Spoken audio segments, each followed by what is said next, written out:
नमस्कार, स्वागत है आपका एक बार फिर से हमारे चैनल सनातन धर्म ज्ञान पर। मैं आशा करती हूँ कि आप और आपके परिवारजन सभी स्वस्थ होंगे और बहुत ही अच्छे होंगे। इसी कामना के साथ बढ़ते हैं आज के इस क्रमांक की ओर। तो शुरू करते हैं। जब भी हम पूजा करते हैं तो भगवान हमारी परीक्षा जरूर लेते हैं। किसी रूप में वह परीक्षा लेते हैं और कैसी वह परीक्षा लेंगे, कितनी वह परीक्षा लेंगे, यह इस बात पर निर्भर करता है कि व्यक्ति की स्थिति क्या है, उसका भाव क्या है, उसका व्यक्तित्व का क्या है। यह उसके ऊपर निर्भर करता है, साथ ही आपके इष्ट देव के ऊपर भी निर्भर करता है। जब आपकी परीक्षा समाप्त हो रही हो तो आपको कुछ संकेत मिलते हैं। तो उन्हीं संकेतों को मैं आज की इस श्रृंखला में आपके साथ साझा जरूर करूंगी। तो जो संकेत आपको मिलते हैं जब आपकी परीक्षा समाप्त हो रही होती है और आपके लिए शुभ दिन आने वाले होते हैं। पिछले अंक में मैंने आपको बताया था कि भगवान आपकी परीक्षा क्यों लेते हैं और कैसे लेते हैं। आज मैं आपको परीक्षा के समाप्त होने के बारे में संकेत बताऊंगी, क्योंकि अधिकतर लोग यह बार बार हमें कमेंट करते हैं कि हमारे साथ दिक्कत आ रही है, परेशानी आ रही है, उनका सब्र नहीं होता और सच्चाई यह है कि उनकी परीक्षा का अंत होने ही वाला है। यह 90% या 99% तक उनकी परीक्षा जो है वो पूर्ण हो चुकी है, उनका समापन हो चुका है। 1% पर आकर यह लोग अब कहते हैं कि हमारी स्थिति अब ऐसी चल रही है। पर ये आपको समझना होगा कि कहीं ना कहीं वो आपकी परीक्षा है और भगवान जो है वो हमें चुनते हैं। कोई भी आपके इष्ट हो जो चुनते हैं हमें, हमारी जो कि कोई भी नहीं है, उन्हें चयन से हम चुनते हैं। तो अपने भक्ति को चुनते हैं और जब भी वो लोग भक्ति को चुनते हैं तो ढोल बजाकर चुनते हैं, ऐसे ही नहीं चुन लेते हैं। कभी भी वह व्यक्ति अपनी सेवा किसी को देते हैं, अपना नाम किसी को देते हैं, अपनी शक्तियाँ किसी को देते हैं, अपनी भक्ति किसी को देते हैं, तो यूं ही नहीं देते। वह आपको देखते हैं आप कितने आगे जा सकते हैं, क्या आपका व्यक्तित्व है क्या, और साथ ही वो आपको निखारते भी हैं। और ये जो निखारने वाली जो भूमिका है ना, ये परीक्षा के दौरान चलती है। एक ऐसा समय आता है जब आप एक हीरे के रूप में उभरे हैं और भगवान के गुणगान करते हैं। आपके अंदर से घमंड बिल्कुल नष्ट हो जाता है, प्रभु के नाम में आप लीन हो जाते हैं और प्रभु नाम पर इतनी कृपा होती है कि आपको समाज में कल्याण के लिए वह शक्ति प्रदान हो सकती है। जो प्रभु बहुत ही दयालु हैं, कृपालु हैं। चलिए आज के इस अंक में आपको बताती हूँ कि जब आपकी परीक्षा समाप्त हो रही होती है तो आपको साथ क्या होता है, आप कौन से वो ऐसे अद्भुत संकेत मिलते हैं। तो पैसे से संबंधित भी हो सकते हैं, आपके संबंधित भी परीक्षा हो सकती है। अब पैसे से संबंधित परीक्षा कैसे होती है, जैसे आपके ऊपर कर्ज चढ़ गया है, आपके पास पैसा ना हो। जैसे भक्त सुदामा की भगवान श्री कृष्ण ने परीक्षा ली थी, उनके पास कुछ भी नहीं था, खाने तक के पैसे नहीं थे। इस प्रकार संबंधों को भी आपकी परीक्षा हो सकती है। आपके संबंधों से आपकी आपसी में, जैसे कि आपके पत्नी पत्नी, माफ कीजिएगा, आपके पति पत्नी, माता पिता के संबंधों में थोड़ी दूरियां बढ़ जाती है, या फिर आपके जीवन में जुड़ी हुई कोई भी ऐसी समस्या जिसके चलते वह आपकी परीक्षा ले रहे हैं। और जब आपकी परीक्षा समाप्त होती है, जब आपका शुभ समय आने वाला होता है, तब ईश्वर आपको कौन कौन से संकेत देते हैं यह ध्यान से सुनिए। सबसे पहला संकेत है, जब भगवान आपकी परीक्षा खत्म कर रहे हो तो वो आपको संकेत देते हैं कि आपके धन के रास्ते खुलने शुरू हो जाते हैं। यह सबसे पहला संकेत है। आपको पता नहीं चलता कि पैसा कहाँ कहाँ से आ रहा है। आपको तो कहानी मांगा ही नहीं, आपने तो आपके पास हुआ पैसा है, वो आपको मिल रहा है। फल जो है वह छूटा जा रहा है और जो कर्ज था, कर्ज से छुटकारा पाना आपने शुरू कर दिया है। आपके पैसे से संबंधित जो भी काम थे, वो शुरू हो चुके हैं। आपके कर्ज संबंधित जितनी भी समस्याएं थी, वो समाप्त होने लगी हैं। आपको पैसे से संबंधित मदद मिलते हैं। आपके रिश्तेदार, आपकी जानकारी को लोग जो हैं, आपको पैसे से संबंधित सहायता करते हैं, खुद ही करते हैं। तो यह सबसे पहला संकेत होता है जब आपकी परीक्षा समाप्त हो रही है। अब आते हैं दूसरे संकेत की ओर। दूसरा संकेत है, आपको अच्छी खबर आनी शुरू हो जाती है।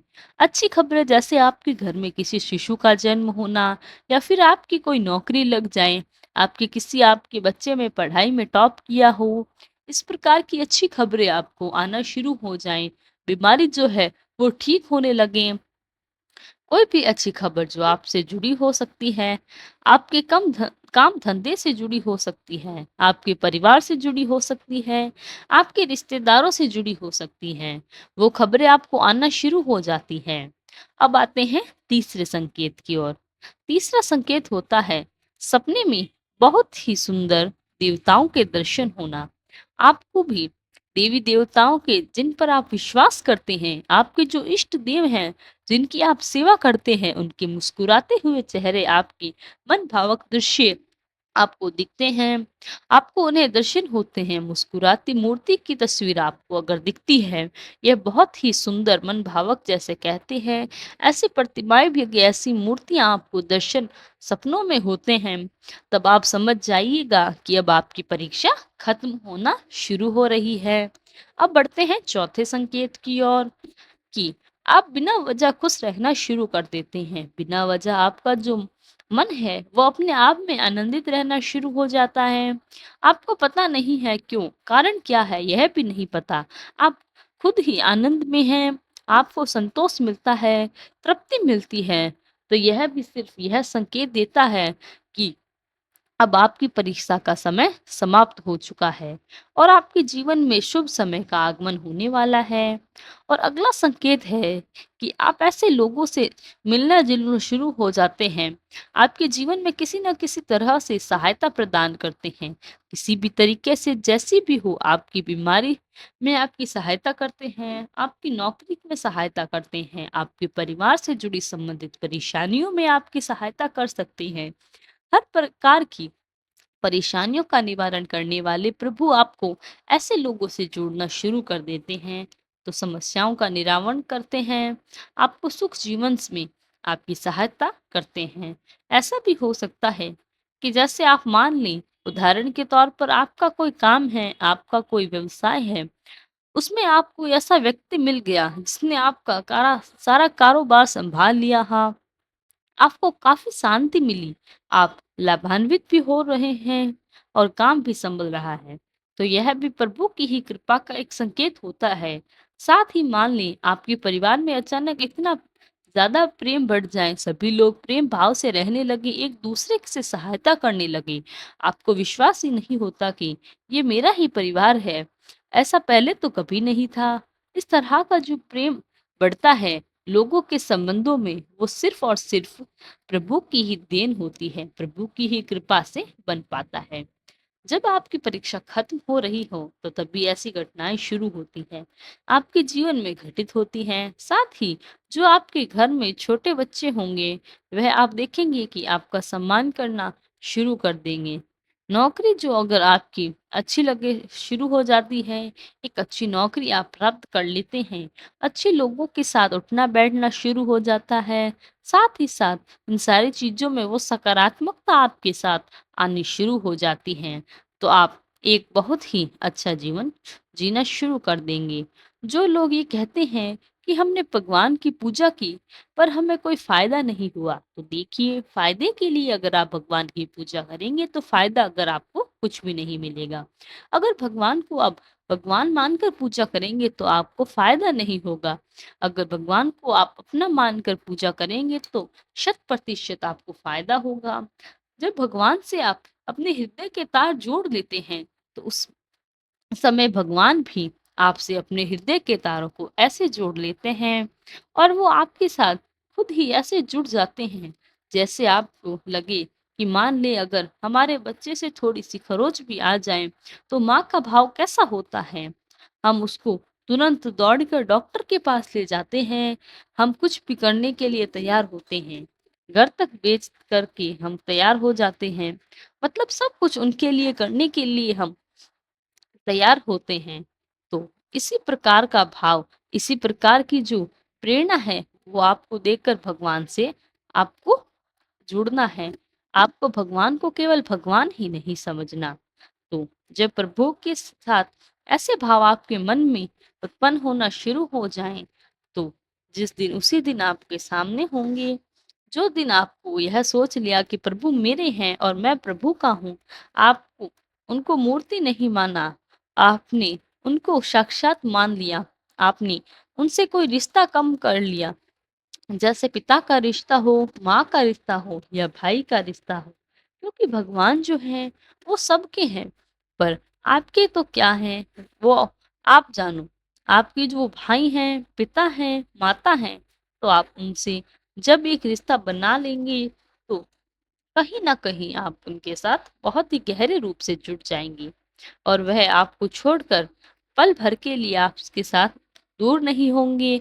भगवान की जब सही तरीके से आप भक्ति करते हैं, तो वह आपके बहुत ही जीवन को ऐसे बदल देते हैं कि आप स्वयं भी जान नहीं पाते कि उन्होंने कब आपको फर्श से अर्श तक पहुँचा दिया। और ऐसे समय आप बहुत आवश्यक है कि आप बिल्कुल सही में रहें, आपके अंदर घमंड ना हो, बिल्कुल ही अहंकार मत करें, क्योंकि जो ईश्वर आपको फ फर्श से अर्श तक पहुँचा सकते हैं, वो अर्श से फर्श पर भी लाने में पल भर की देर नहीं करते। तो यह था हमारा आज का क्रमांक। आशा करते हैं आपको आज का क्रमांक बेहद ही पसंद आया होगा। और यदि क्रमांक अच्छा लगा हो, तो लाइक, कमेंट, शेयर ज़रूर करें। साथ ही साथ यदि आपका कोई प्रश्न है, तो हमें कमेंट में लिखकर ज़रूर बताएँ। हम उसकी प्रतिक्रिया स्वरूप उत्तर भी ज़रूर देंगे। कल फिर मुलाकात होगी महाराज जी से जुड़े ऐसे ही एक अद्भुत क्रमांक के साथ। तब तक के लिए धन्यवाद। जय गुरुदेव।